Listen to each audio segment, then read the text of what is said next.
All right, I think we're live. Welcome to the Knife Journal Podcast, episode 103. My name is First Kyle live video Versteg. edition. Yeah, this is it. This is what people have been asking for, so we can show you all of our good stuff, you know. As we're looking at stuff, we can show it to you. You know, if we are reading an article or whatever, I can show that as well. So if you're still listening on the iTunes, you can easily find a link to the Average Iowa Guy live streams channel. And whenever we do a podcast, we're going to try to do it in this format. And that way, we will, you know, keep everybody happy. So what's new with you? Well, got a new paint job on my bike, so I'm pretty geeked about that. Mm-hmm. I don't know if I can show a picture of that. I suppose I could. Yeah, if you've got it. Yeah, that's where the prep comes into play, huh? Are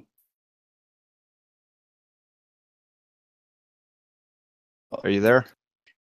Yeah, I got a. Yeah, you hear me? Yeah, your internet is screwy, but hopefully it'll settle down a little bit. You might just not broadcast, turn your camera off, and that would probably make your audio better. Well, you don't want people looking at me? Well, no, I want people looking at you, but I also want the audio quality to be up to snuff. Okay, hang on a second. How's that? Is that better? Mm-hmm. Okay. Yeah. I got to look for something here for a second. I'm going to help you. Boom. There. Ha ha ha. So now your audio is going to get a lot better. Oh, you shot me off? Yeah. Okay.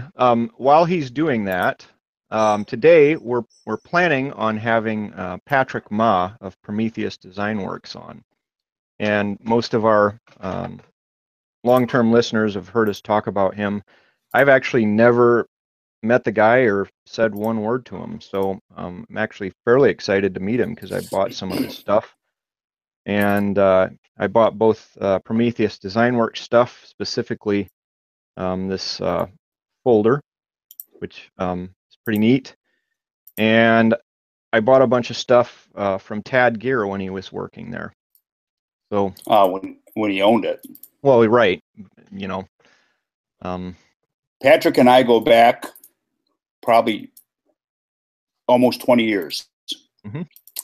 He was literally one of the first advertisers on knife forums in the day.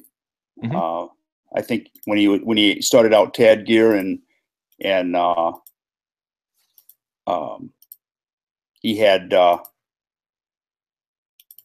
kind of a funny. Okay, I got this picture. I want to share it. I think he said he started out on the kitchen table. It's cool. So, okay, so you took away my ability to do shit all. I can't do nothing now. I can't share Here, nothing. I'll turn your camera back on. Maybe that's what the issue was. There you go. So hopefully you can share it now. There, yeah. Yeah. So that's the paint job that this local fella did on my bike. That's a 1907 Triumph logo. Went back when they made cars, bicycles, and motorcycles, and they had that logo for 7 years, from 1907 to 1914, and then they changed it to something else that wasn't as nice looking. But so that's new. Been doing a fair amount of riding. That's kind of fun. But back to the Tad Gear. thing. We back when it was, Patrick started that, and he was doing all kinds of really cool stuff, and Ron, they separated, and he went with started Prometheus Design Works, but he can go into that and share that stuff. But he's got a real unique market, very high end, cool guy stuff. That's has specially made limited runs of stuff. Does knives, compasses, that kind of, all kinds of cool guy stuff. But like I said, so we got that going on, and we can have that conversation as soon as he comes and joins us. But besides that, we're just enjoying summer and having a good time and staying out of trouble. And I don't know if I can add this. This is his email address right here. Add him to the. Yeah, you can try that. See if that works. That's his email address right there in the chat thing. So I don't know how do you add a call? Let me do it. I got it here. Let's see. There we are. Does he need that? What's that? I sent an invite to him. Okay. Yeah. So besides that, we're just enjoying summer. We've had a not an exceptionally hot summer up here. It's been kind of beautiful. We've had enough rain. Just been trying to keep up with the grass. But how's the bugs? Summertime in northern Michigan. What's that? How's the bugs? Ticks, man. Ticks are thick. I don't know if you have many out on the peninsula, but we've got a ton of them up here. Now that's been a big deal lately. Is the whole tick population has been just crazy. More ticks. I've not seen so many ticks on me any other year. I mean, I kind of wish that we could use I give my dog a pill, and he doesn't get any ticks or mosquito bites. Oh, I wish I had that. And I'm thinking, why the hell don't we have something like that? Maybe it causes liver damage or something. I don't know. I got something to show the stream here. I'll be back in like 2 seconds, but I can keep talking because I've got a wireless headset here. Oh, well, that's kind of cool. Yeah, no kidding. I got it for nerd stuff. But anyway, this is amazing. All right, here's the solution to all of your bug problems, people. There you go. So I was actually looking at those last year. Yeah. So what this is you load it up with like table salt, and it'll blast these bugs and stuff. So there's all kinds of guys that have made videos of these things. I haven't tried mine yet. We were thinking about doing it this weekend. In fact, after we're done recording, I'm supposed to go to the beach, and so I may bring it. It's this friend of mine. He's got a family cabin up on East Bay, just a little ways from us, and we'll go up there, and maybe I'll bring this along. Okay, so here's my solution. What's that? DDT? For bugs. Can you see that? Yeah.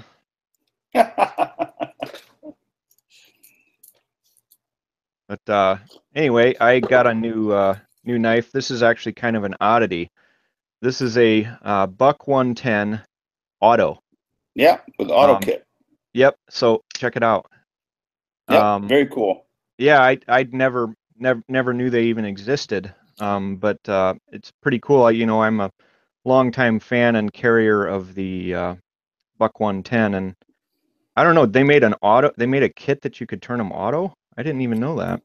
Yeah. Well, I don't think Buck ever made that as an auto. I think that's all done through kits aftermarket. Knife makers were turning those into automatics. Cool. Pretty That'd sure. take some doing to be able to do that. Yeah. And guess what else? What's Notice that? anything special about where the button is here? It's on the opposite side. Left-handed. Yeah. Uh, Yep. That's so cool. I'm gonna find since we're still waiting on our friend, I'm gonna find knife news article that people have been sending me like crazy. Um, and I'll share it here, and we can tell people about this. This is kind of cool. Well, we now have Yep. automatics now. Yep. And that's what I'm gonna do. So I'm gonna Yeah, I'm the gonna governor share signed. the thing, and we can talk about it. This is kind of cool. Screen share. So there it is. So it should be coming up now. I'll talk about it here. So the article is from Detroit News. Switchblade switcheroo, blades now legal.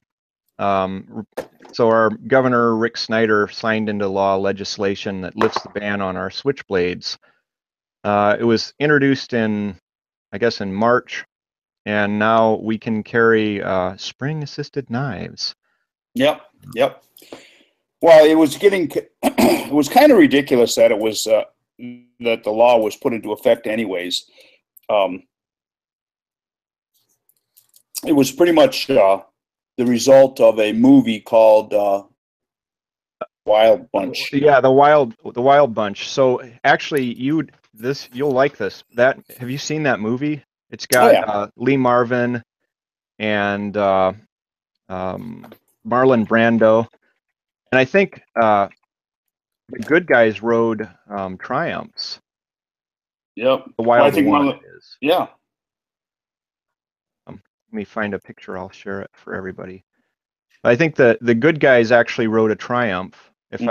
Yeah, there. So I'm going to share a picture real quick, so people can see.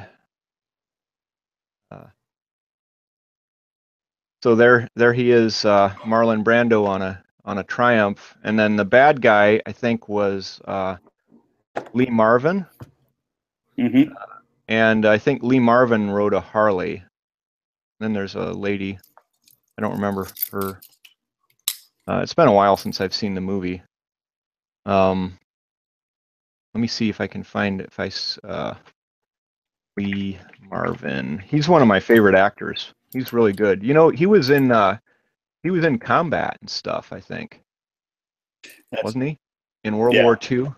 He was Yep. he was like the real deal.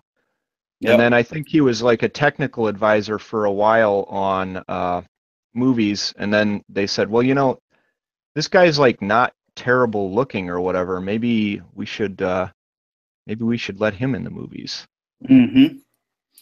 Yeah. So that was the movie that started the whole switchblade craze. Everybody Mm-hmm. became fearful of the automatic knife. Mm-hmm.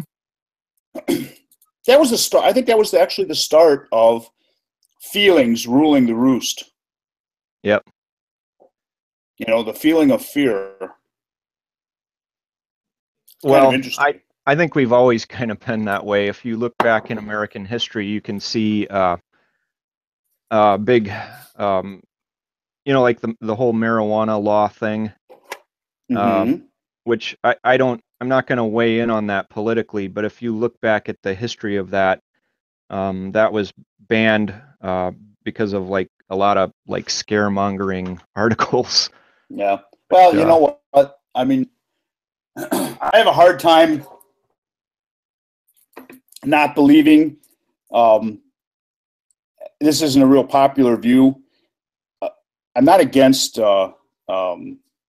medicinal use of it. I guess there's some serious, useful part of the drug that is helpful to people with glaucoma and some other things. But I got to tell you, most stoners are pretty stupid. I mean, okay. there is a everybody. That's James saying that. I remember. I'm not. And listen, I don't give a shit. I'll say that to some stoner's face. And I'll say, you know what, dude, you've lost like probably 20 or 30 IQ points because you're a pot smoker. Believe it or not, I find it hard to believe that it's not true. Any more than alcohol. Any more than alcohol. And I'll put this in context. If you're having a drink, one drink, you're not going to be killing your brain cells. If you drink to a drunken stupor, you're going to be killing your brain cells. Okay? So we'll put that in. If you smoke pot, you don't smoke pot because it smells good. You smoke pot to get high.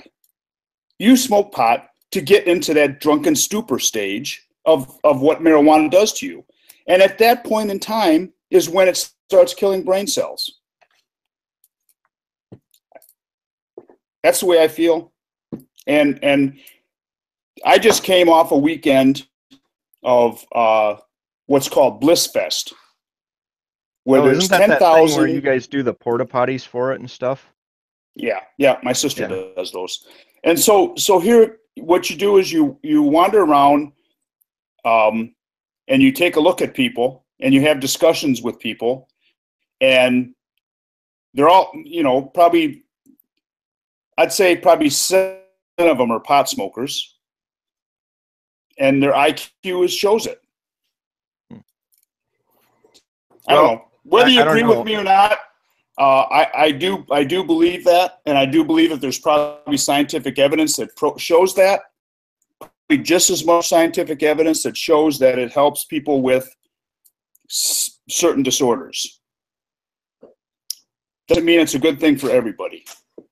Yeah, well, I'm not going to weigh in on that because it's hot button, and I really don't give a shit if somebody wants to kill their brain cells or have whatever the hell they want to do, as long as they don't make me pay for it, But I suppose I do end up paying for it indirectly anyway through increased. Well, yeah, that's the problem, you end up with a stupid society. I mean, is that really what we want? How about we move to some knife related content? We're skipping around here for some reason. Well, it's your video feed isn't the best. I'm just going to turn your camera off for a little bit, and I'll turn it back on if you want to share something. That way, you'll have good audio. You got me now? How's that? Yep. Okay. All right. So anyway, knife. So hey, just on a quick question, can I of this call and change my internet and then log back in? Sure, I think without so. Interfering with anything. Yeah, I'll just entertain the people with a knife-related article while you do so. All right. Why don't I try doing that?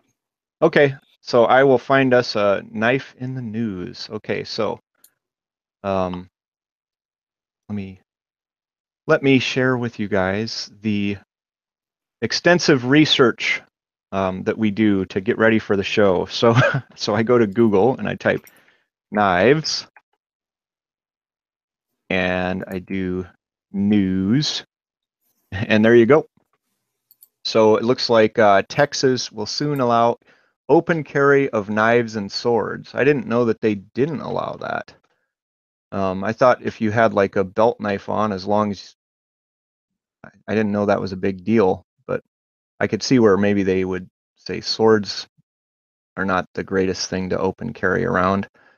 Let's see. Oh, here we go. Panama man breaks into apartment, throws vacuum knives at police. Is this from Florida? No, it's Southern California. All right. So I'm just gonna mute this tab in case they try to have some loud ads. Anyway, it says Panama, California. A man was taken into custody after police said he broke into a Pomona apartment, destroying its furnishings, and then threw various items, including a vacuum cleaner and knives, at the responding officers. He's throwing knives. He's probably lucky he didn't get shot. Be my guess, at least in the United States. He was Responding officers said the man, who they described as highly agitated and violent, was holed up inside a ground floor apartment unit. All other apartment occupants had escaped by that time. So they give the suspect's name. I don't need to necessarily read that to you. How's that? Is that any better? Let me look. I will stop sharing this in just a second. Um, anyway, he's likely to face charges with a deadly weapon, vandalism, and burglary. So there's a knife in the news. Well, that's exciting. Yeah, actually, your camera and everything is way better now. Yeah. So this is so you guys are seeing a lot of stuff that actually ends up getting edited out when we put the podcast up, you know, online and what have you. Let's see. Jeff Venture says, "Hello, Jim and Kyle." Well, hi to you as well. And PDFFTMFW says he designs stuff for guys that are guys. Yeah, and I'd agree with that. So I'm going to say hi, guys. And well, what else do you want to talk about? Is our guy coming?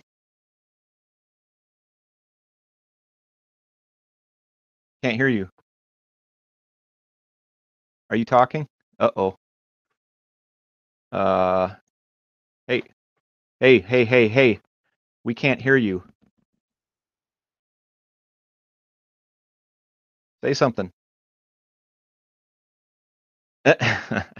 Okay, so that's live stuff. We can't hear you. Anyway, that's so a lot of this stuff happens when we do an actual podcast, and you guys just don't see it because I edit it all out. Let's see. Let me find a cool knife I was looking at. So I've been getting into these coffin handle Bowies.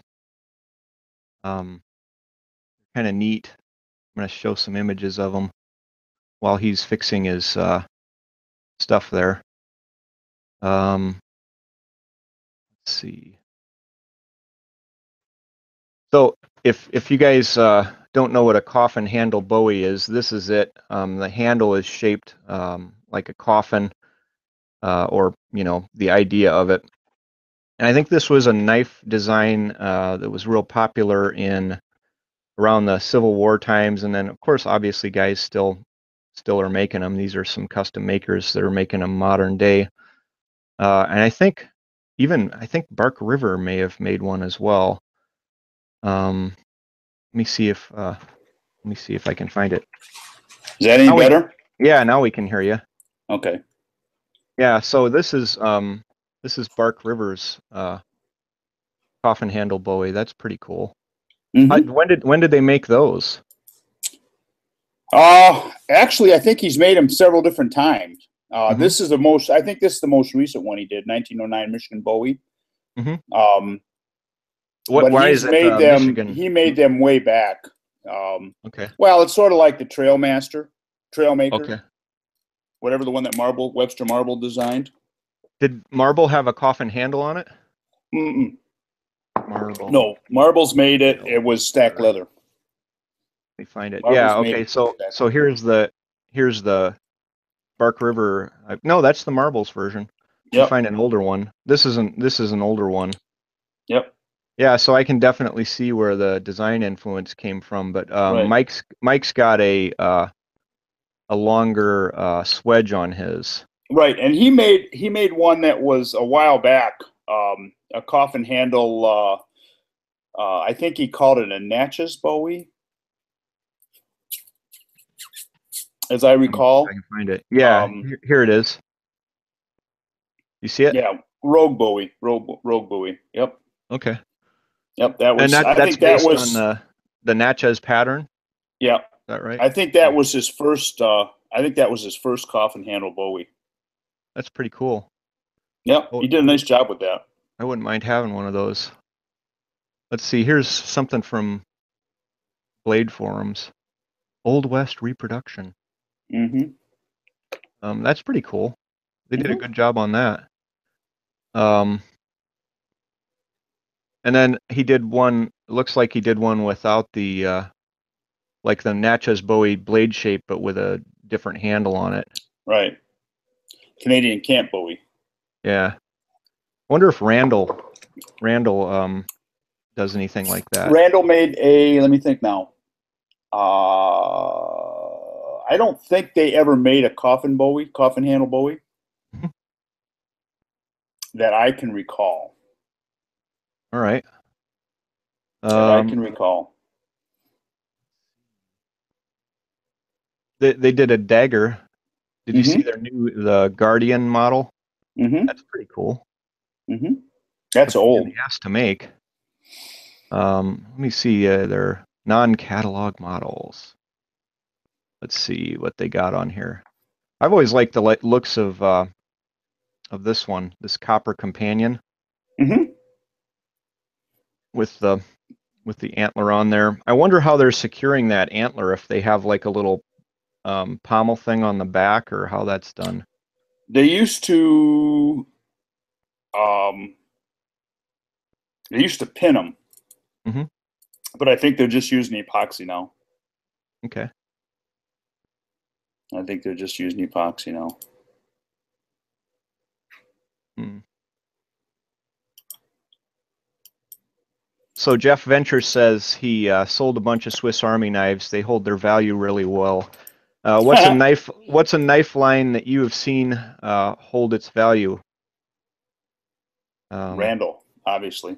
Well, yeah, but I mean that's those always Randall, at one time, and you can't do it anymore, Mhm. but at one time you could buy, when there was like a 3-year wait for a Randall, Mhm.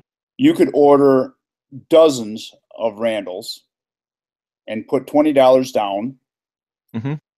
and you could probably make $100 on every one of those knives as they came, Yeah. as they were being built. Well, A.G. Russell does that. Mm-hmm. So you can go and buy. Here's a gambler. This is kind of cool. I like that. Yeah, They're that's kind somewhat of of a bumping coffin up. handle. Yeah, bumping up into the coffin handle design there, but Mm-hmm. it's not a true coffin handle. I'm gonna go Right. on A.G. Russell and see if they what they have for sale for Randalls.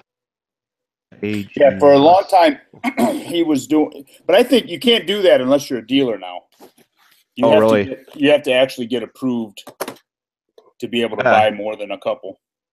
Yeah. So like right at the top of their page, so they've got a Randall 25 with thiowood. I know I'm probably saying that wrong. 625. They've got a Model 15 Airman stainless. I have a 15. Mm-hmm. They've got a Attack Survival. I didn't. I guess I knew they made that. It just was off of my radar. I Oh, have they've I got have a.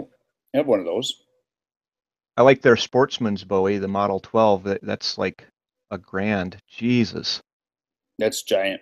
I need to charge more for my my knives, for God's sake. Um, here's they're bumping up against the coffin handle with this one too. But it looks more rounded Right. than the other. Oh, this is unusual. The A.G. Russell Special Finger Grooved Ivorite. What is that? That's What's Ivorite? micarta. Micarta. Okay. Like paper micarta or whatever, Yeah. ivory Yep. paper. Yeah, Mm-hmm. I did a coffin handle Bowie that I sold to a guy in the LAPD. Out of with that the um, ivory micarta. Cool. Yeah, and then I recently did a agent's knife, Fairbairn Sykes agent's knife that I sent to a Mm-hmm. guy, and he sent me an email last night that when he opened the box, he got so excited his family took his keys away. Isn't that great? Um, You sent me that last night, and I was trying to figure out the what must have happened. The guy must have been old. yeah, he is old. He was one of Fairbairn's students. and apparently had use for one of those knives back in the day. So I didn't ask, I didn't pry into any more than that. But when he got it, he just about went crazy, you know. So Mm-hmm. I thought that was kind of neat. Mm-hmm. Where is our friend Patrick? Oh, I bet he's still sleeping. To but give him a call. He's from California, Yeah. Oh, and I know. I have something to show. Just a minute. I wonder if he thinks it's 11 o'clock his time. I think so. That's my guess. So this is going to be a a long live stream. uh, he's probably still sleeping. It'd be my guess. So these are the original sheaths for the Raider buoys that I made, and my Raider buoy usually goes in here, but I did a remake of it, but I wanted to do it as a double guarded knife. Mm-hmm. And then in order to make that happen, I did it as a mortise tang. Mm-hmm. I like that Yeah, knife. yeah. This one ended up really nice. I'm keeping it. It's Mm-hmm. S35 VN. Um, got, I mean, it's got the same balance and stuff as the other Bowies, but I angled the handle downwards just a little bit, like 3 degrees, Mm-hmm. and that makes it so that your this part of your hand doesn't bump up into the top guard if you have it in like a reverse grip. Mm-hmm. Um, and the guy that teaches my kids martial arts, I made him a fighting knife with that feature, and he really liked it because they use this reverse grip a lot. I I don't know anything about knife fighting, and I certainly don't ever want to be in a knife fight. But anyway, That's the way I am. yeah, I always bring a gun to a knife fight. I don't want to be in any fights unless I absolutely have to. But let's see. And I told him to wake up. Okay, well maybe he'll come. Hopefully he is oh, here's a let's see, what is this knife? Here, AG Russell, I'll show it. Kind of since we're talking about coffin handles. There you go. This is the Texas Ranger Bowie fixed blade with the coffin handle. That's kind of neat. Yeah, that's somewhat of an ugly knife. Well, yeah, but I like that they. I wonder how they. It says in the early years, 1823 through 1836, a ranger carried whatever knife he could put his hands on. Right. Mostly, I would think a homemade butcher knife. In Louisiana in 1827, a duel followed by a brawl involved several bystanders, including James Bowie of that state, uh, brought fame to the large knife. Thereafter called the Bowie knife, or a knife like Bowie's. After the War of Texas Independence, in one fashion or another, the Bowie knife became almost a required article of dress for Texans, including, of course, the Rangers. In designing the first of our Texas Ranger fixed blade series, I began with a knife that was made about 1940 by the Ames Sword Company. Do you know Mm-hmm. anything about them? Yeah, they made the rifleman's Bowie during the Civil War. Hmm. It I think says they made shovels too. okay. Today, enlarging the handle is a given, and that is probably one of the first things you'll notice about this knife. Your great great grandfather had hands much smaller than yours, which is true. They were like, wasn't the average height of a World War II American soldier like 5'7"? And I don't even think it was that tall, to be honest. I think it was smaller than that. I've got a 1929 Model A uh-huh. that anybody that's bigger than me, and I'm 5'10", won't Uh-huh. fit in it. Huh. I mean, so there's that much difference in size from 1929 to now. Hmm. I mean, you have to be pretty skinny to fit in it. Yeah. Well, and I think there's a difference even from the 70s when I was born to kids that are being born today. Yeah, I think, I'm 5'11", and I think that eventually that's going to be considered short. right. Whereas before that was just a little bit above average height when I was Yep. younger. Well, I think that the growth hormone that's in meat, in a lot of the meats today is probably responsible for that. Well, I doubt it because, well, we can get into that later, but I think probably the thing is good nutrition, and moms aren't like drinking and smoking as much during their pregnancies. Yeah. And I don't know, just generally a softer life lets you grow to your genetic potential. I think we've all got genetic potential to grow, you know, probably taller than we actually grew, due to, sickness when you're a kid, or, childhood illness or things like that. But now, when I was a kid, I never went to the doctor ever. And, we'd get strep throat and all this kind of crap, and you just kind of, get through it. Mm-hmm. But now your kid sniffles and they go to the doctor, Right. you know. So I think that that's got to be part of the reason that they're taller, is they're getting a lot more uh, attention and better food. Right. Yeah. Um, but Yeah. Yeah. But if you talk to some of the hippie types, they're going to tell you that it's the human growth HGH, human growth hormone, mhm. or growth hormones in the meat. They're saying that estrogen in the milk causes our young ladies to develop faster. I don't know if that's Uh, true or not. well, I don't know, but I know that you have to reach a certain percent body fat before the hormones in your brain kick in. And I think people are probably reaching that body percentage fat faster because they're, again, better nutrition, or too much nutrition in most cases. Um, yeah, you know, yeah. All you have to do is go to the school lunchroom, and you can see a whole lot of too much nutrition. yeah. Um, let's see. What do you got? Walk down Main Street. Yeah. Yeah, walk down Main Street and take a look at the people walking.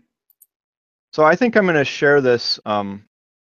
There's a Patrick Ma knife. I'm going to share that, and we can talk about that.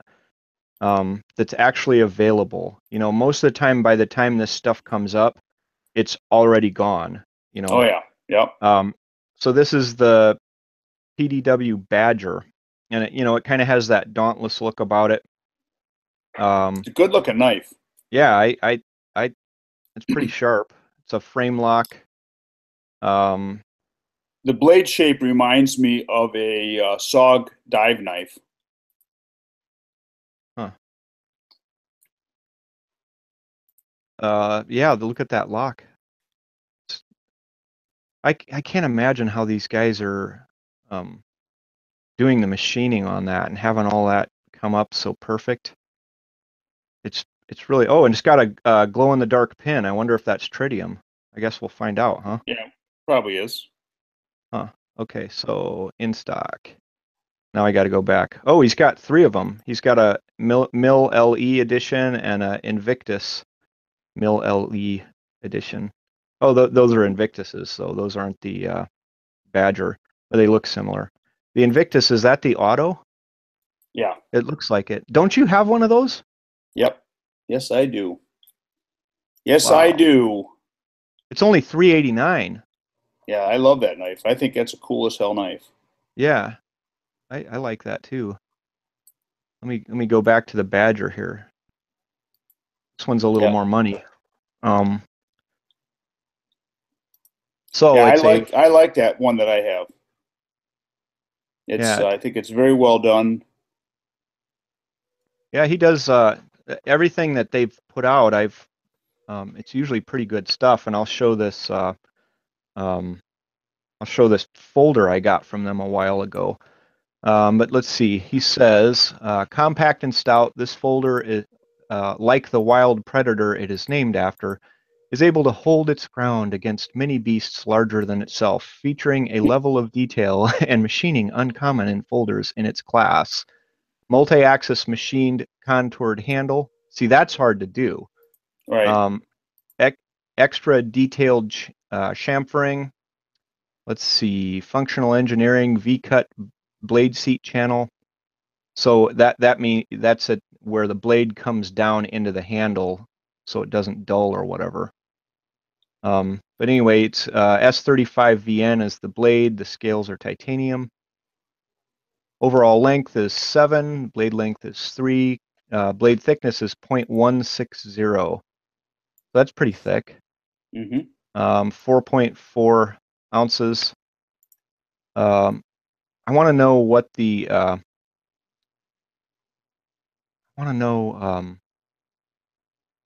what they did for that glow in the dark thumb stud. What do you think Oh, they did there? I bet you it's a piece of. I bet you it's a gas tritium tube. Really? Yeah. Because we were trying to do that, and isn't it? Didn't Oh, it? maybe not. Maybe not. Maybe not. Maybe it's a. Now that I think about it, I don't think mine is tritium. I think you got to light it up. Yeah, because I guess the deal is those I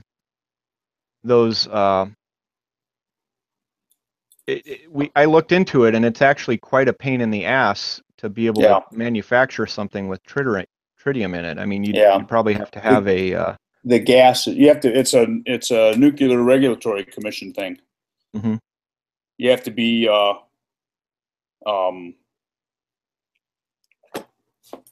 CAMINGA and go through that whole process where you learn how to handle nuclear stuff. Yeah. Well, I did some of that. Otherwise, their whole shop would be glowing in the dark. Well, yeah, that's the thing. And so I worked in a microbiology lab for a year after college and before medical school because I kind of wanted a break. And we would work with some radioisotopes, and what we would do is we would create a virus with a special what's called a plasmid, and then we would use the virus to infect bacteria, and then when it does that, the plasmid gets inserted into the bacteria's genes. So we could add things or take away things in bacteria in the genomes of different bacteria, and that's how we figured out what the different genes did. But we had a hot room or a nuclear room where, I mean, it was just crazy, like how easy it is to like spill like a little drop of it. And so every time, or just touch something and then touch something else. So every time we went in there, before we were done, we'd go and go over the whole place with a Geiger counter just to make sure. And half the time I'd find something where, you know, somehow I must have touched something and then touched something else, and there was like radioactivity on what I touched. So and the term is called being crapped up. What do you mean? When you become radioactive, the terminology that you used in the nuclear business is you are crapped up. Huh. As in crap. Things turn to crap. Yeah, okay.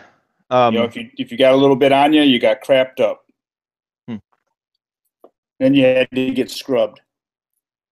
So Jeff Venture asks what our favorite knives were when we were kids. And I think I have mine right behind me. What about you? You start.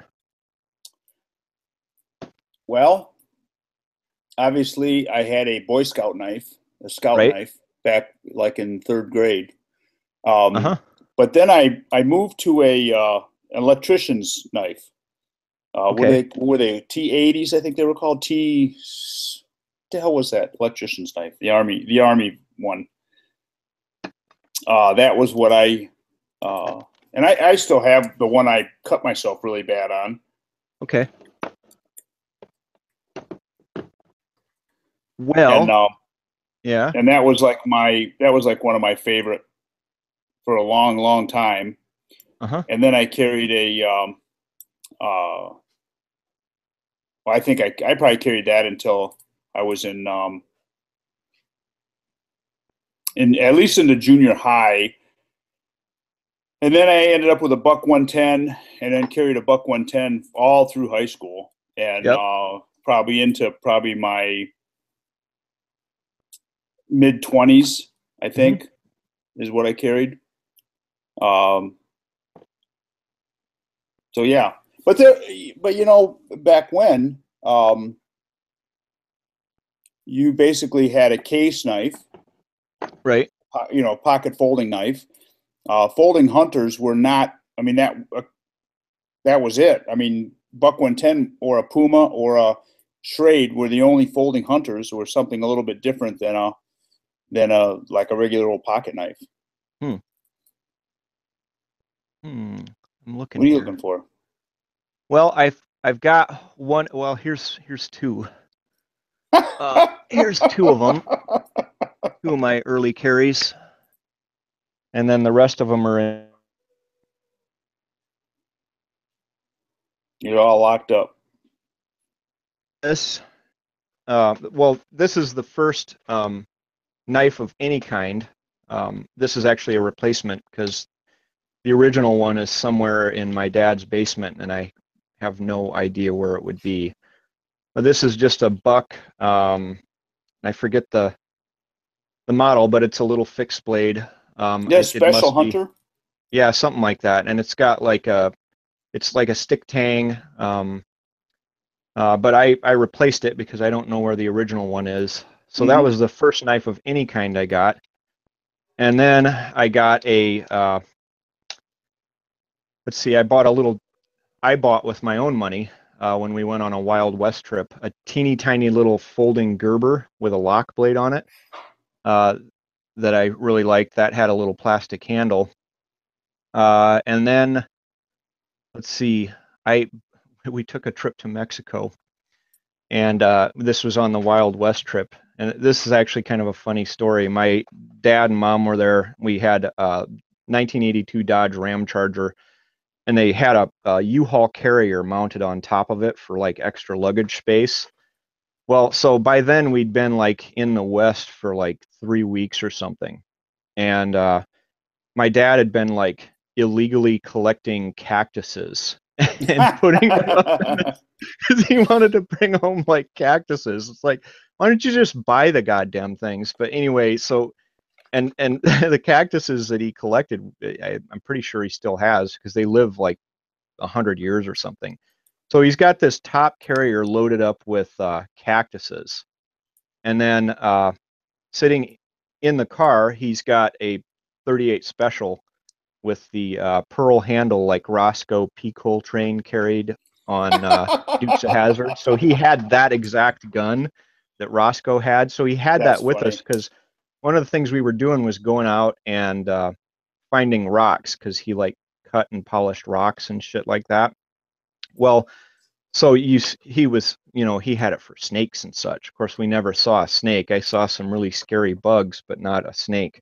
So he forgets that he's got this firearm in the car, and we cross the border, um, and we're in Mexico, and he's like, "Oh shit, I have a gun in the car, and if I come back across the border, they're gonna search us and blah blah blah." And then and I'm like, and like buttloads of illegal plants in the in the carrier up there, like it just just a dumb decision. Well, so my mom says, "Well, I'll hide it in my purse," and she she takes it and hides it in her purse, and they're saying, well, if we get arrested, you won't be put in jail. What you'll have to do is call somebody and have them come get you and all this. And I'm like, oh God, and I'm like 7 at the time.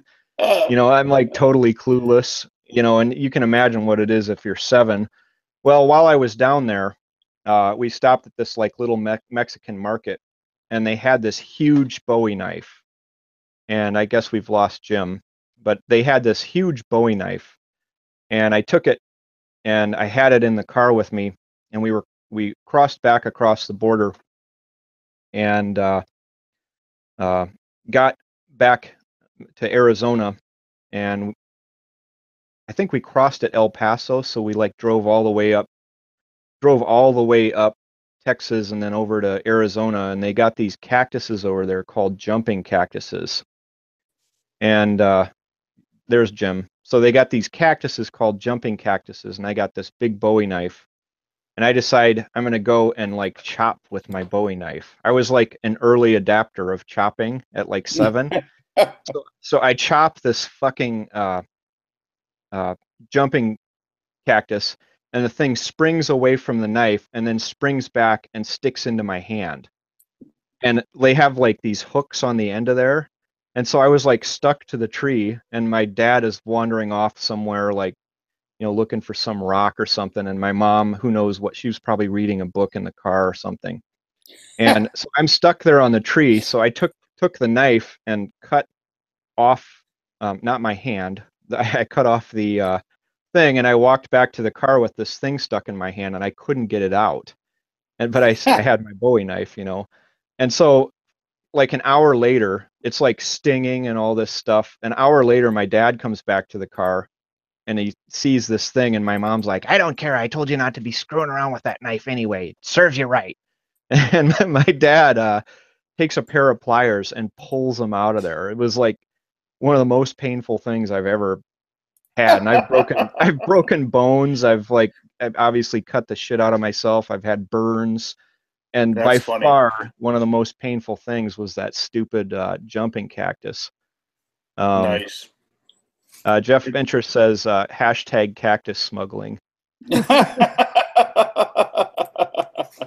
Uh, Hey, I have yeah. got to go take a break. Okay. So My 17 cups of coffee needs to be okay. So drained I'll out. just So, I will keep talking about childhood knives, and all I got right. a couple others to show. So I had that Bowie knife, and then I think what happened is it never made it back home. I think my mom like conveniently lost it somewhere. But then on that trip, I did get one bonus, and that's that we kept going around to all these like Indian reservations because my mom wanted to buy like turquoise and crafts and such like this, and you could do that back then. I don't know if you still can, but so we kept going to all these places, and of course, me being 7, I heard uh, that you could buy like cherry bombs and and like illegal fireworks there. So I spent every time we went anywhere near an Indian reservation, I would ask if they had any cherry bombs or whatever, and they looked at me like I was from outer space. Um, uh, and so, but I did score some fireworks, and fireworks were illegal in Iowa up until just last year. So moving on to other knives. Let's see. I This is found. one of my early knives. Let's see. Oh yeah, tell them what it is. It's a Hackman butterfly knife, Mhm. made in the late 50s, early 60s. Um, Sometimes called an agency knife. I'm gonna bring up a window. I've researched these before, and I think you can get them, but I'll bring up a window and show people some sites and stuff. Hackman. So it's like a survival knife, though, right? Yeah, That's what it was Hackman called. butterfly. Hackman butterfly survival knife. So there's some YouTube videos on it. I see. Um, let's see. So this one, Hackman folding knife. This is from a U.S. Militaria forum. Um, and it looks like they're wondering if it was issued to CIA concealed carry or whatever. And looks like they're throwing shade on it anyway. Um, anyway, I will try to find one where you can actually buy it and show that. Throwing what? Throwing what on it? Well, they're saying maybe it wasn't a maybe it wasn't. Well, the last one that sold was on eBay was February 13th, 2014, and that was for like $70 or something. It has its own Wikipedia page, and I'll share that real quick. Let's see, Hackman share. Okay, so it's a type of balisong knife produced by the Finnish company Hackman. Knife was marketed by Hackman as a camping knife and later wilderness puukko. Knives were sold in the United States, and some researchers state that they were issued by the CIA during the Vietnam War. The knife was designed 1959 and 60 and has been produced ever since, so maybe you can still buy it. 1981, Hackman sold the original machines and molds to their former employee in the Sakaski region. Since 2013, they are manufactured by Sega Spirit Limited. Let me see if I can. Oh yeah, you can still buy them. You can still buy them. I don't but think you're mine gonna... says.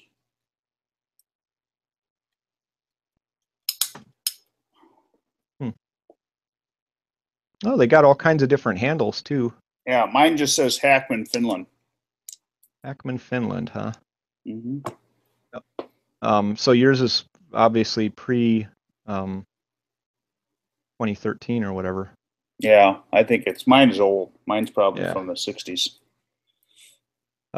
Next knife I got my hands on after that Bowie was I was at a YMCA camp, and I spotted something red through the floorboards of this porch, and I looked down and I saw a Victorinox Huntsman. And so I spent the rest, I spent like 2 days trying to fish that out of there with various methods. And I finally got it and got it out of there. And so I carried that one forever. Like I went to the Boundary Waters with it. I mean, that was like my go-to knife for a long time. And then of course, the original Buck 110, because Bo and Luke Duke carried them.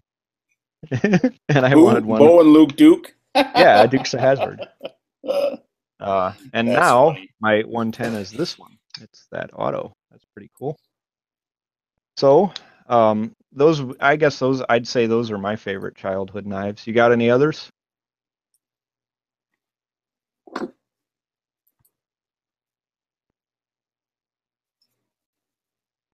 Let's see.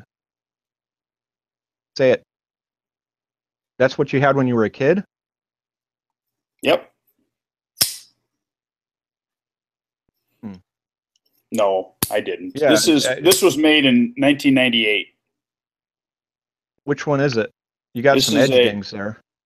No, that's Oh, jimping or whatever, or serrations. Oh, I see. serrations. Yeah. It's a Okay. Microtech. Wow. It's a dual action, so it's an automatic and a manual. Nice. So that if you get pulled over by the popo, Yep. and they ask to see it, you can disable the automatic. Yep. That's It's cool. called a SOCOM. Mm-hmm. And then I've got I was going to share these with Patrick because these would bring back memories. This is a UDT knife from Microtech. Okay. Underwater demolitions team or whatever? Yep, yep. And this is a mini UDT. I hear it clicking. Mini UDT. Nice. And then this is a micro UDT. Cool. This is just a little guy. Yeah. They're cool. Let's see. Jer Bear asks, Jim, are you coming up to Bark River for September grind-in? I might be in China. I don't know. I may be, Ooh, what are but you I doing might be in there? China. I'm going to go visit my kids. Oh, that's right. They aren't they over there doing some craziness? Yep, yep. And so we're wrestling with that right now. I got to get a travel visa, and we got to get a travel visa to Hmm. go. I guess excuse me, a tourist visa, Hmm. and so that's going to be in September, and I'm not sure what when the grind is in September. Um, It's the week that I'm playing drums in Frankenmuth. oh, nice. Yeah, so I won't be able to go. What Oh, which I one got is it? another Blues Brothers gig Oh coming yeah, up. Yeah, end of July, like the last Saturday. I need to They're, go to that. well, it's tentative. It was a good show, but this will be a better show because we've played together now. We're more practiced. So that's going on. Here's a this is now they were asking about favorite knives. This it doesn't really qualify as childhood, but basically the knives that I told you about, this one, and then an old scout knife that I know I have it. It's probably in my jeweler's chest, and then this buck, and then the Victorinox Huntsman were basically the only knives I owned all the way through college. And then I think my last year in medical school, I bought this. And this is a Canyon designed uh, Kershaw random task, and it's left-handed. Yep, I And have one of those. yeah, it's still one of my favorite knives. It's got like the G10 handle. And at the time, this was like, I had never seen a spring assisted knife before. And so this like totally blew my mind. And so I bought one, and then my uncle's left-handed, and he bought one too, and he still has his, and of course I have mine. And but I carried this for a long, long, long, long time, and then I started looking into whether or not it's replaceable, and it really isn't. Right. Um, they did a redo like the Random Task 2 that I own, but I don't like it Uh-huh. as much as I like the one. So whatever. Another unusual knife. I don't know if you've seen these. You seen that? This I have two of these. This is another Kershaw, but it's got this hard Kydex thing, and it's stored with the blade in the handle, and then when you pull on it, it deploys the Oh, blade. it's a ripcord. Ripcord, yeah. So I carried this for quite a while too, but I don't know. And then when you put it back in, you have to lock. You see that thing there? Yeah. You put it there and it slides the lock back in. But I bought it just because I thought the locking mechanism was so neat. Yeah, I think that was designed by a guy named Halpern, Okay. I believe. I actually have two of them because I bought one, and then they later had the option that you could get a left-handed sheath. So you got a left-handed sheath? Yeah. So I actually own two of those knives. That's funny. Here's another somewhat unusual knife, spring assisted. I don't know. Let's see.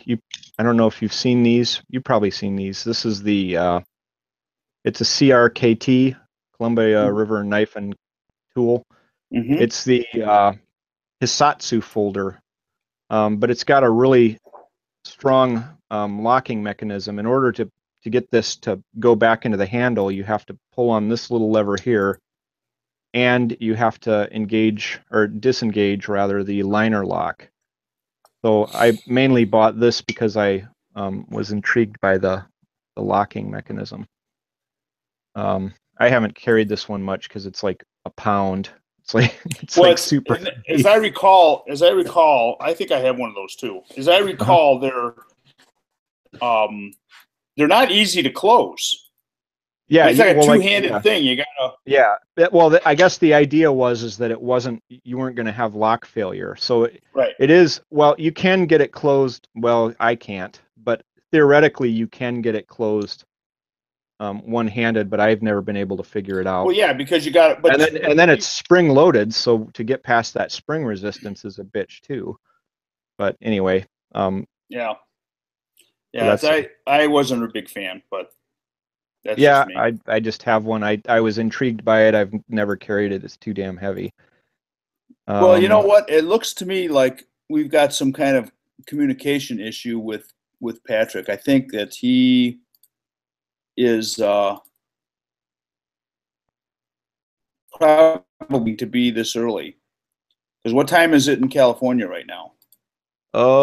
it's got to be like 9, Yeah, which means he's not even close to. right.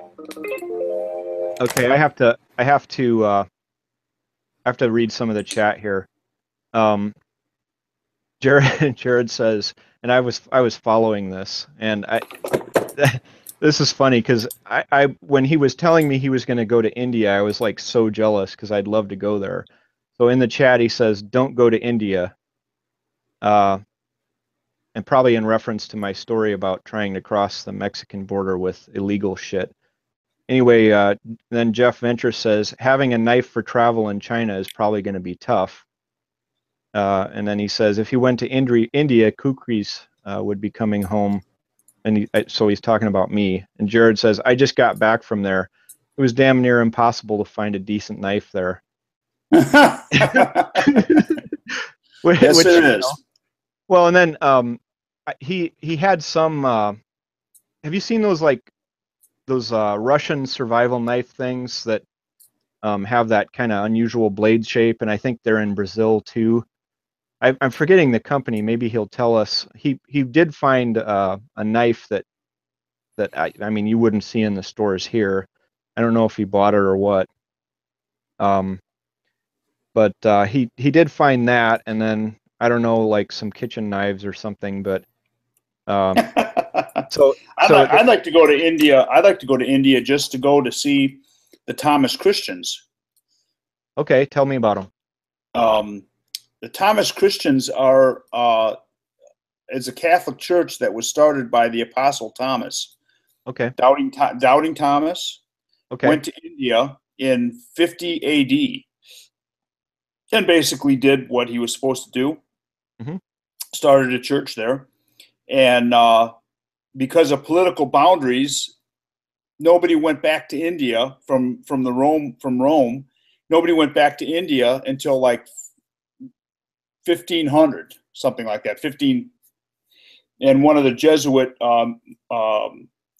missionaries went back hmm and stumbled upon this church that was exactly like the Catholic Church.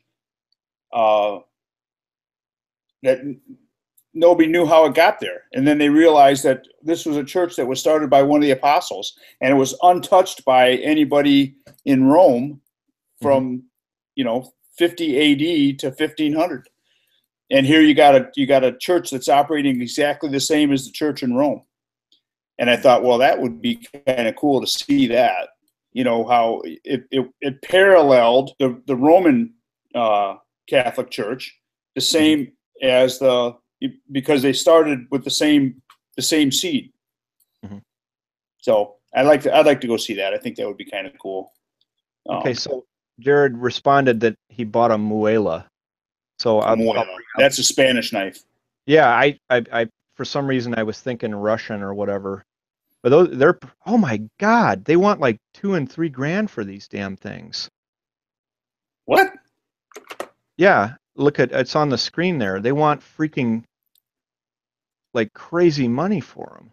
I guess because that's got to be, they got to have some cheaper ones than that. Um,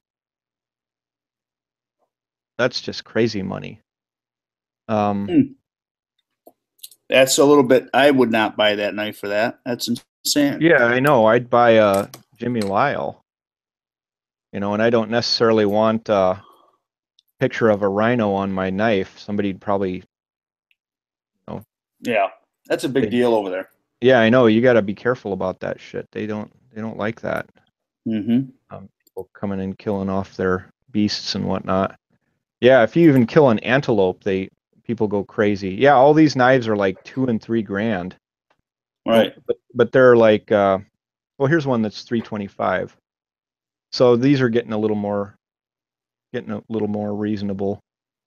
I wonder which one he got. If he got one of those really fancy ones for not as much money, that'd be pretty cool. Mm-hmm. Um, When did he just went there, huh? I didn't see any pictures on Facebook. yeah, well, okay, so I get to tell the story. This is funny. So he went over there, and I think maybe he was visiting his sister there or something like this.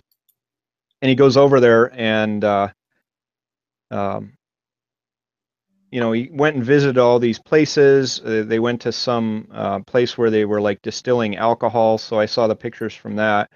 And then I saw he posted like a photo of one of his meals, and it was like a steak dinner, but there's no steak in there.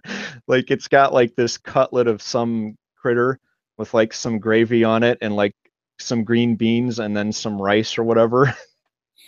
And I'm like, dude, cows are like sacred animals over there, and most of India is vegetarian. Good luck getting a good steak. And then the next food photos he posted were McDonald's.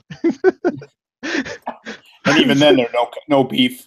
Yeah, and then like 2 days later, he was back on a plane coming home because I guess it was not. Um, Not a fun trip.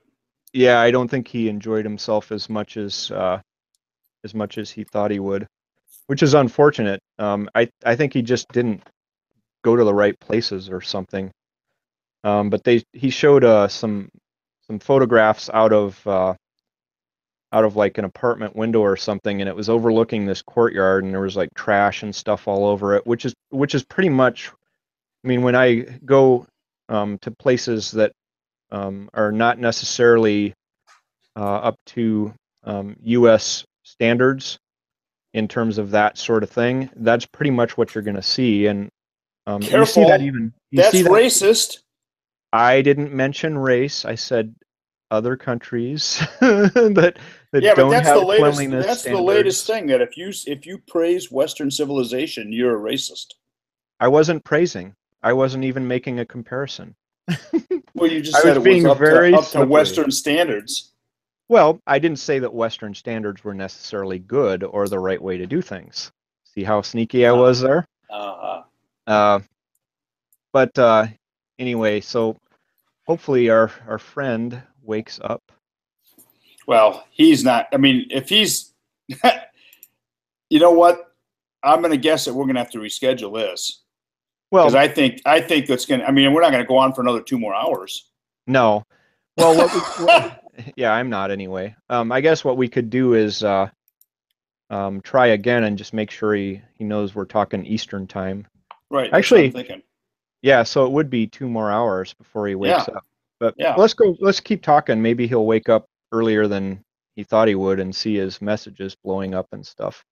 Let's talk about. I want to talk about a Russian honeypot. Okay, tell me all of. Oh, is this political segment? Yeah. Okay, so we will probably talk more about knives, but we're going to take a break from that, and we'll talk about um, some political content now. So if that's not the part of our podcast that you enjoy, thanks for watching up to this point. Um, Let me just make sure I didn't miss anything in chat.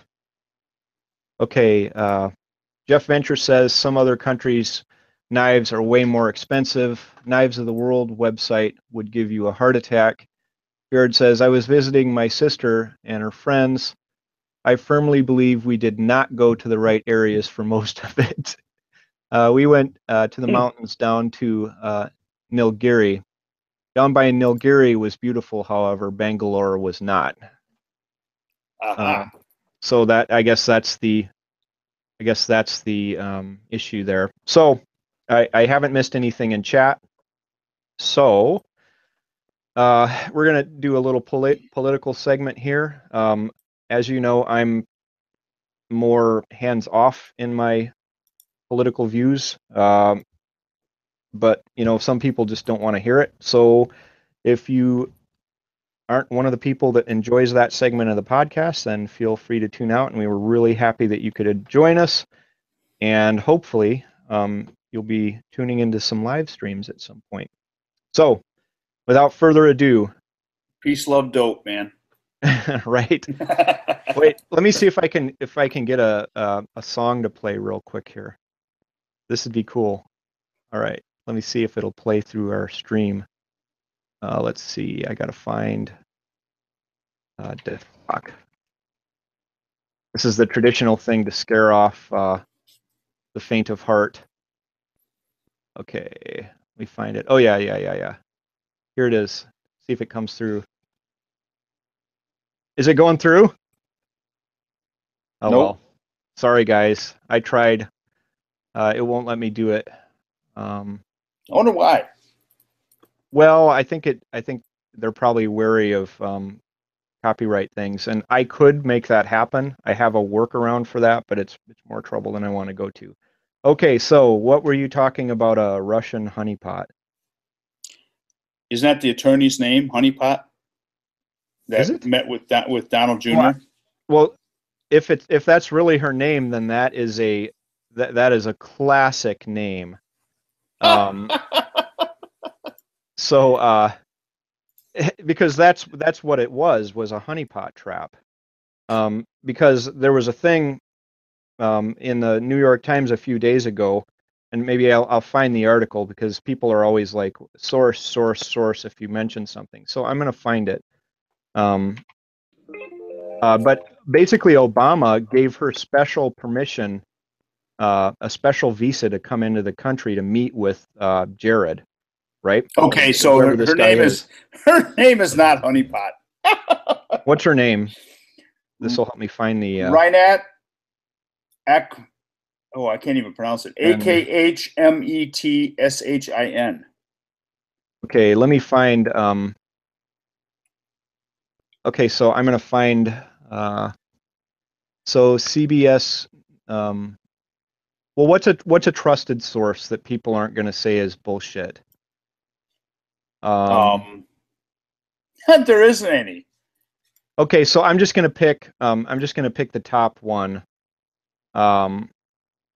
And I'll show the article here. But this is just to source what I'm saying here, what my claim is. My claim is that Obama issued a special visa to this lady. Oh yeah. And this is from CBS, and there were numerous other news sites that did it. So her name isn't Honeypot, but now I saw a news article come across my feed yesterday where and I haven't. Let me just check and see if it's been published anywhere else yet. I don't want to say something without it being true. I think this is her name right here. Hang on. I'm not gonna be able to pronounce this, but I think this is who she is.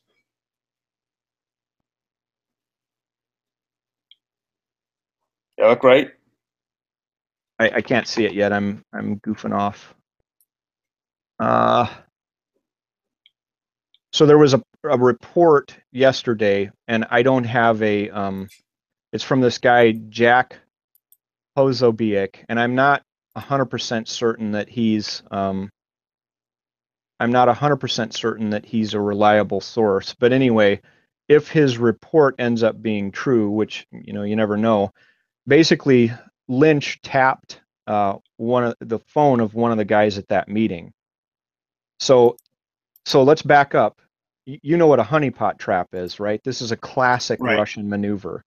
Yep. Get a very attractive woman to make nice with somebody that you want to influence, and then the natural thing happens, and then now they've got photographs of you doing stuff, and they use it to blackmail you. Well, anyway, so this looks to me, if all of these stories are true, if it's true, this is a honeypot. You knowingly let somebody into the country with ties to the Russian government meet with the Trump campaign and then tap the phone.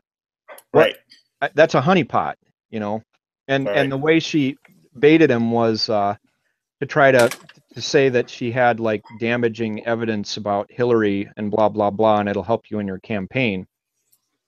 which to me, that's opposition research.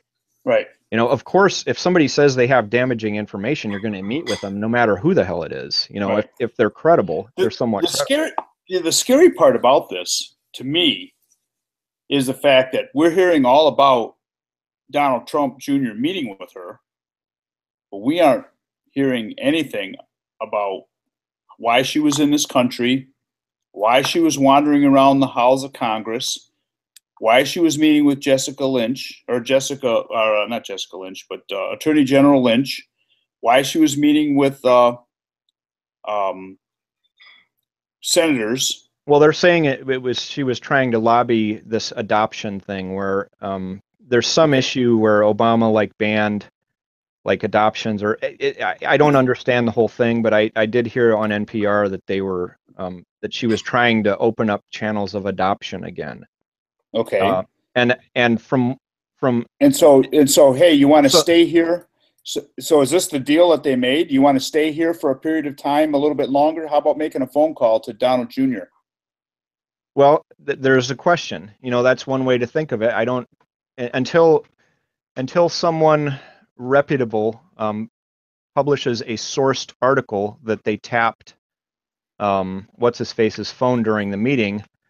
Um, I don't know that I'd be comfortable making that claim. But let's say you'd plan to use this Ma Russians narrative if your candidate lost, right? Or use it to try to sink Donald later in the campaign.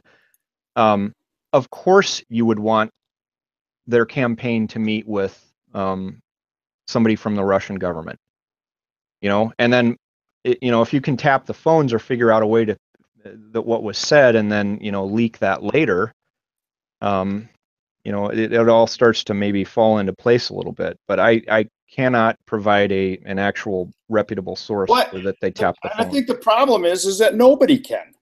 I think that the problem lies with the fact that if you're an Obama supporter, it wouldn't matter. He could have been raping learners in school in front of the classrooms, and nobody would have thought there was anything wrong with that Hmm. because Obama is walked on water, and that's what their notion is that here's a guy that no matter what he did, he walks on water, and I think Hillary the same way. I think Hillary should be charged with treason.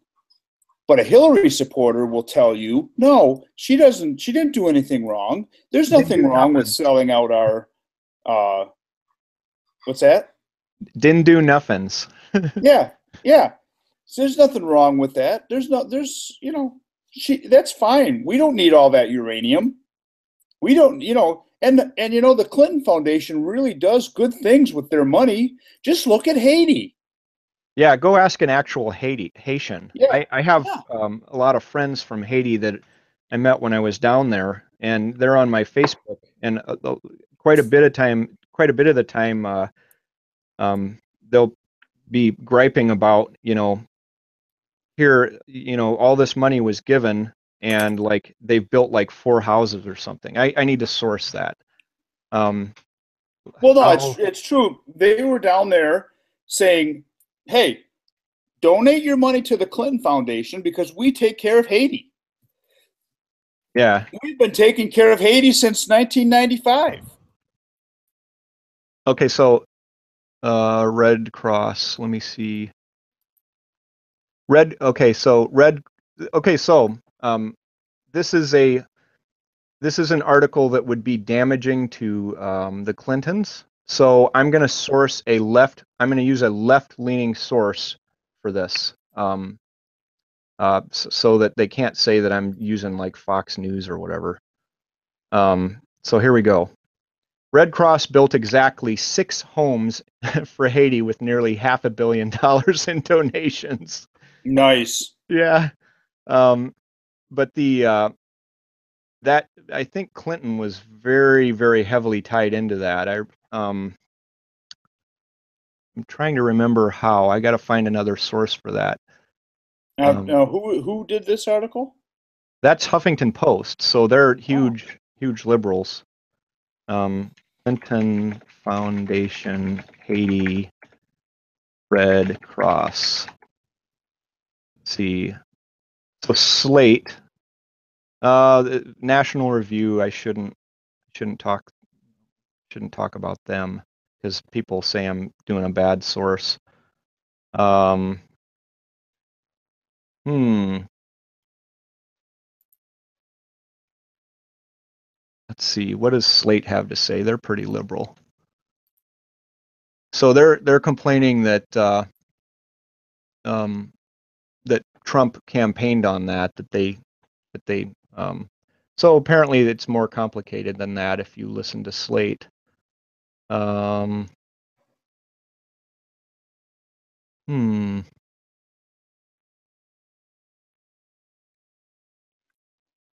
Anyway, I just remember seeing a bunch of articles like that come across my desk, and the actual people in Haiti aren't super thrilled with the Clintons right now. No, no, Um, I don't think they ever have been. But I also think that when you make statements like what they're making about Donald Jr., you have to look at the grand scheme of things and say, okay, so this was the plan from the beginning. well, the other thing is that this meeting happened back in June, right? Right, And uh, political campaigns meet with anyone they can to get dirt on somebody else, right? right, And so right, so if you look at it, this is June. This is way before the Russians narrative started. You know, right. that happened the day after Trump won because within 24 hours, that was how the Clintons. This is from a source inside their campaign. There's a book on it. You guys go find it. I don't want to find it for you. But anyway, within 24 hours, they decided to spin it as Russians, right?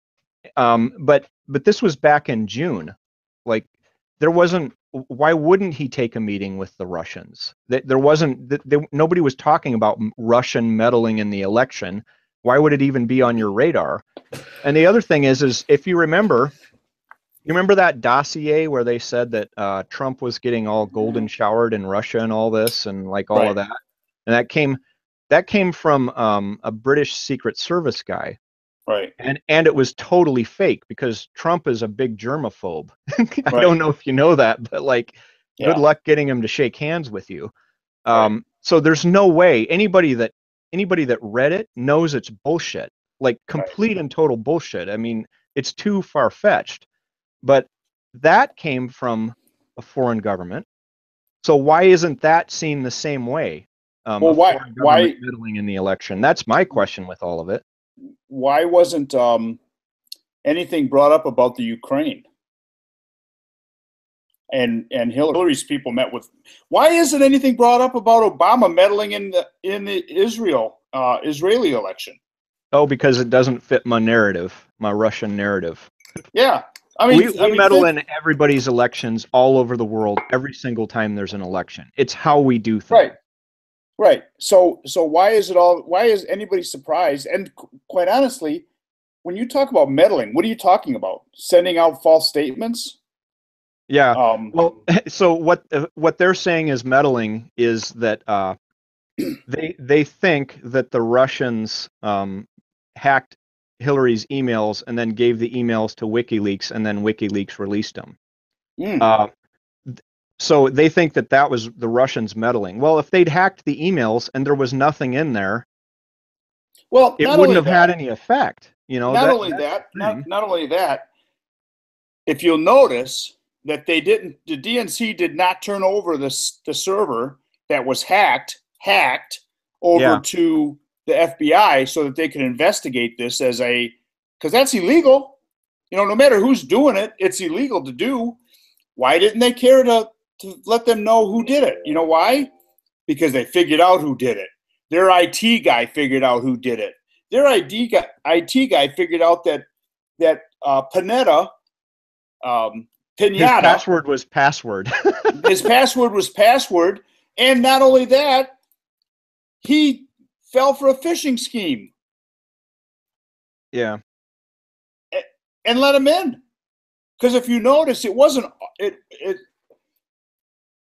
WikiLeaks didn't have all of the emails that were on that server.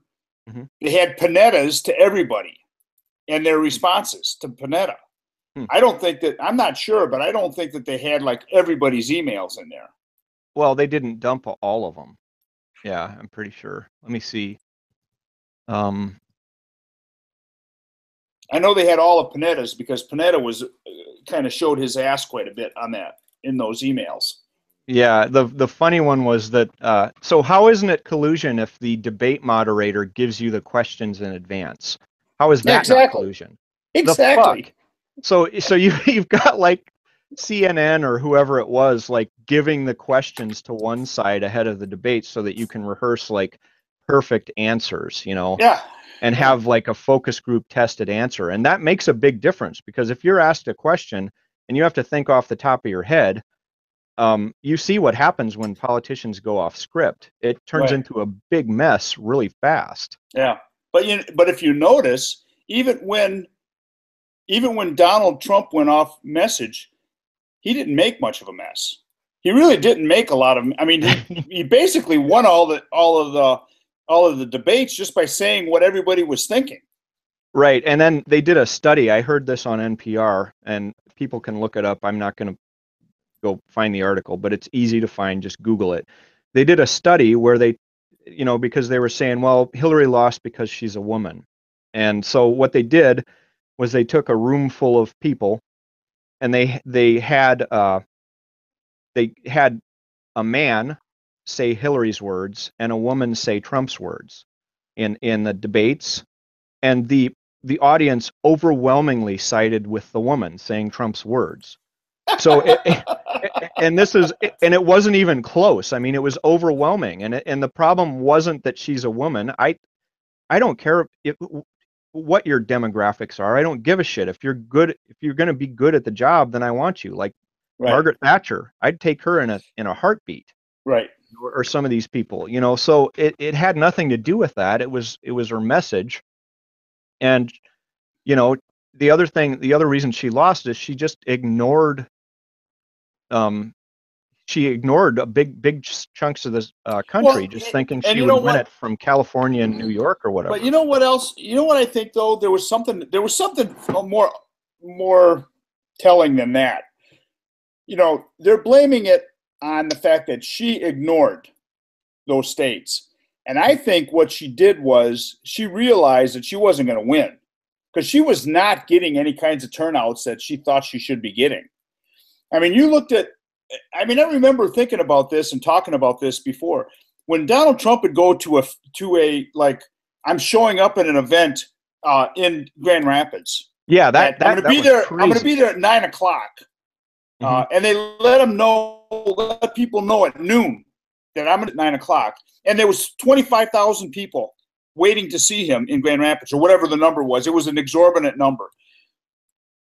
And Hillary would show up in clearly Democratic territory, let's say somewhere in North Carolina, and 37 people were there. Yeah, or I think she went to the University of Iowa and like 5 people showed. Yeah, and it's like that's their flash mob. That's their flash mob. In the middle of Iowa. That's their flash mob. 5 people, 35 people showed up. Yeah. Yeah, I mean, there was just so when you start having that kind of a thing going on, you start realizing that, hey, you know what? We're probably not doing so good. I probably should be saving the campaign money. I think I'll stop spending any of it in Michigan and Wisconsin. And, hell, I might as well stop spending all my campaign money because it's just all for me. It doesn't matter. Yeah, I mean, it's not like I'm going to turn it over to somebody else. I'm going to keep it like I keep everything. Well, the other thing is that she thought that Michigan was going to be a safe place because when's the last time Michigan went Democratic? Or not Democratic, Republican. Republican. It's a long time ago. I think since Reagan. I don't think Bush won. Yeah, and Iowa was kind of the same way. Iowa was voting Democrat for a long time, but they flipped. And then of course the day after the election, all of my Iowa friends that are Democrats went full Cat 5 and were totally angry and like putting all this stuff on there. People seem to have calmed down mostly, but well, I think a lot of the people that were fringe uninformed voters that basically weren't really, I mean, they just vote Democrat because they think it's the right thing to do, but they don't really know. I mean, I can't tell you how many people that I know that are like that. They look at the two parties and they say, well, you know, the Democrats are for the working class and the Republicans are for the rich. Well, guess what? Someone's what's here. that dog up to? Guess what? The Democrat, you know, and so they just vote. They don't even look. They just vote. Well, I'm going to vote all Democrat. Bang, and I'm done. You know, and then they hang on a second. So Jim has to go deal with that. Oh yeah, I gotta dog. go. I gotta go deal with this. Okay. Let me let you go, and Okay. I'll come back after a bit if you're still on. Oh, all right. Well, I'll just go through some more knife news stuff. Okay. All right. Knives in the news. All right. Talk to you in a bit. Mute your mic. I'm gonna mute you. All right. Bye. Quick. Yeah. But don't close. Oh, he left. Oh, that was dumb. Okay. Let's look at some knives in the news. Give me a minute here. Let's see what we got. Knives. Google Images. That's not what I want. Let me share my window.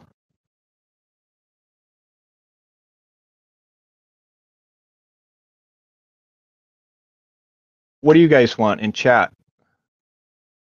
You guys got anything you want me to cover or whatever? I'll watch. Meanwhile, I'm going to go. I think I saw one on here. Yeah, this one. So Devon,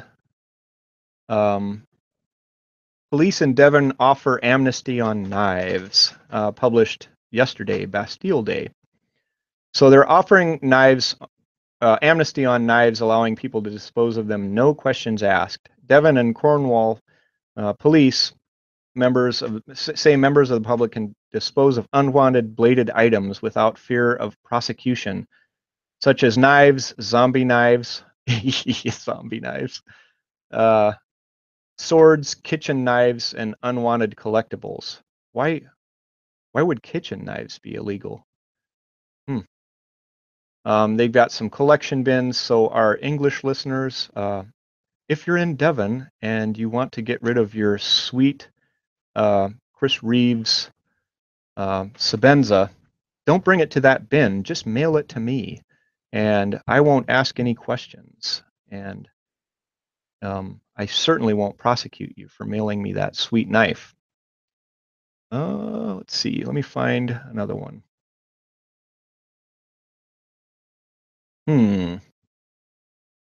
Most stuff seems to be about the Texas open carrying of swords. Ooh. Here's one.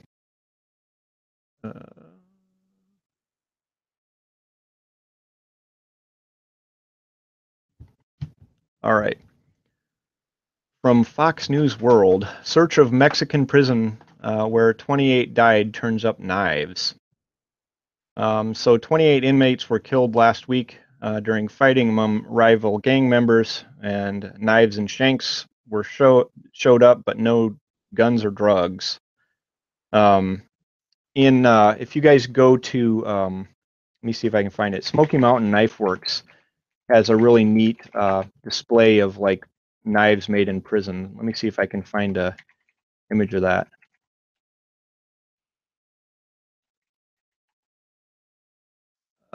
Let's see. Knives made in prison. That's a long shot. But anyway, there's a display in the Smoky Mountain Knife Works. Yeah, it's probably this one. Ooh, look at that, beautiful. Ooh, that's on a bad website. I'm not going to click on that. American prison-made weapons. Anyway, this is kind of what the display at Smoky Mountain Knife Work KnifeWorks looks like. So it looks like they're just finding any piece of metal and putting whatever they can for a handle on it. This one here looks like a screwdriver or something. The image is too small. Wow, somebody went to the trouble of making a throwing knife. That's bizarre. And then half of a scissors, obviously the classic screwdriver. Somebody made like a makeshift like Japanese handle wrapped. That's pretty cool. Look at that teeny tiny one though. That's like half the size of thing of scissors. How would you make that? And it's guarded. Wow. And then of course any old sharp thing will do. Yep. So anyway, that's not made in prison, obviously. But oh, look at this, a ruler. So they took a ruler and kind of shaved the end off, probably ground it against whatever. And what's that? What is that thing? I can't tell. But here's one made of wood. I wonder if that would work. Must be some pretty stout, stiff wood. Uh, Anyway, there's a display at Smoky Mountain Knife Works of these things. I wonder if this is it. No, that's not it. But they show all kinds of stuff that were made there. So it looks like you just find any piece of metal and grind it against the concrete or whatever until it turns into something useful, and then put any old kind of a handle. It looks like most of these are tape or cloth or something like that. Speaking of which, I want to show you this Fairbairn Sykes agent knife.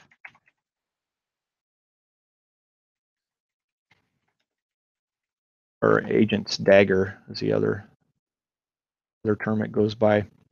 So this is actually kind of cool. They have a whole bunch of different examples on this one page, fairbairnsykesfightingknives.com. Anyway, this agent's dagger, if you look at it, it's got this one's just more like one of those prison shank looking things with some sort of a wrapped metal handle. Now this is cool. This is like a little lapel dagger, like so in the lapel of your sport coat or whatever, you can hide it in there. And then, you know, they had a bunch of different examples. Again, that one's more of a spike than anything. That would be used for pithing, would be my guess.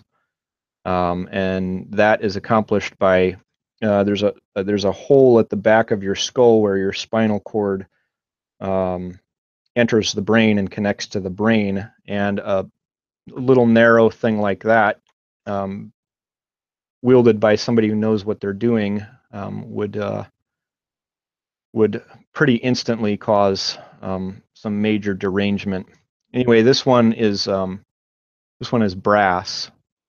I think that's kind of neat. Maybe they did it for metal detectors. I don't know. Maybe I'm wrong. But then you get into all kinds of different designs for what was an agent's dagger. And what I modeled mine after was this one here on the left, and then with the tang and all that. I pretty much made something similar to this, or this one here, or that one there. If I had a lathe, I could have made that handle a lot easier than the method that I chose to do. And then there's all of these ones. Pretty neat little piece of history there. I wonder how many of them were actually used by like agents, though.